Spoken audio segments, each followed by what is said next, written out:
নমস্কাৰ। ফুল ছিঙিলে গছে কষ্ট পায়। জুইনদাৰ এই বাক্যশাৰীৰ গভীৰ অৰ্থ জানো আহক। নমস্কাৰ আদৰণীয় দৰ্শকসকল, জ্ঞানযজ্ঞ চেনেললৈ আপোনালোকক স্বাগতম।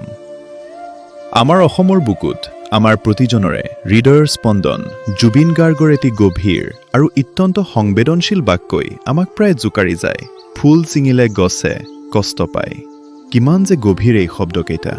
প্ৰকৃতিৰ এক নীৰৱ জিঙৰ যেন লুকাই আছে এই বাক্যশাৰীত।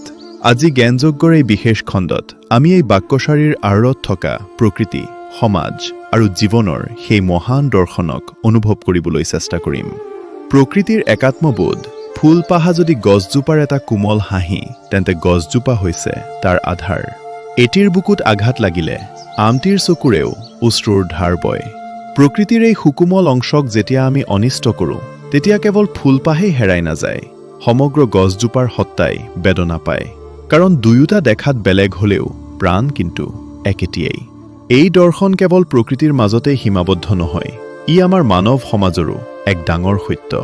সমাজৰ যি শ্ৰেণী দুৰ্বল, যিসকল সুকোমল, তেওঁলোকক যদি আমি আঘাত কৰোঁ, তেতিয়া সমগ্ৰ সমাজখনৰে ভেটি কঁপি উঠে।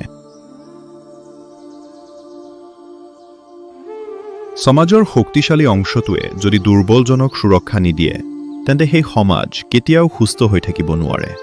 সুকোমলক দিয়া সুৰক্ষা মানেই সমগ্ৰ সৃষ্টিৰ পবিত্ৰ খেতি। আধ্যাত্মিক আৰু দাৰ্শনিক শিক্ষা। আধ্যাত্মিক দৃষ্টিকোণৰ পৰা চালে এই বিশ্বব্ৰহ্মাণ্ডৰ সকলো জীৱ, সকলো সৃষ্টি একেটা পৰম সত্তাৰ অংশ। কোনো এটা অংশক আঘাত কৰা মানে সমগ্ৰ সত্তাক আঘাত কৰা। ফুলৰ কোমলতা আৰু গছৰ শক্তি, এই দুয়োটা যেন একেটি মুদ্ৰাৰে ইপিঠি চিপিঠি। গতিকে বন্ধুসকল, এই অমূল্য বাক্যশাৰীয়ে আমাক এটাই ডাঙৰ শিক্ষা দিয়ে: সুকোমলক সুৰক্ষা কৰা মানেই সমগ্ৰক সুৰক্ষা কৰা। প্ৰকৃতিৰ দৰেই আমাৰ সমাজখনকো আজি অলপ মৰম, অলপ স্নেহ আৰু সুৰক্ষাৰ প্ৰয়োজন। আহক আমি প্ৰতিজন দুৰ্বলৰ কাষত থিয় হওঁ, প্ৰতিটো সুকোমল প্ৰাণক আদৰি লওঁ।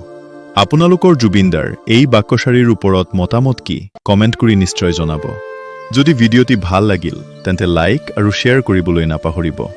এনেকুৱা সুন্দৰ আৰু চিন্তাশীল বিষয়ৰ বাবে আমাৰ জ্ঞানযজ্ঞ চেনেলটো আজিয়েই ছাবস্ক্ৰাইব কৰক। ধন্যবাদ। জয় আই অসম। নমস্কাৰ। আপোনালোকে যদি আমাৰ ভিডিঅ'সমূহ চাই ভাল পাইছে, ছাবস্ক্ৰাইব কৰিবলৈ নাপাহৰিব।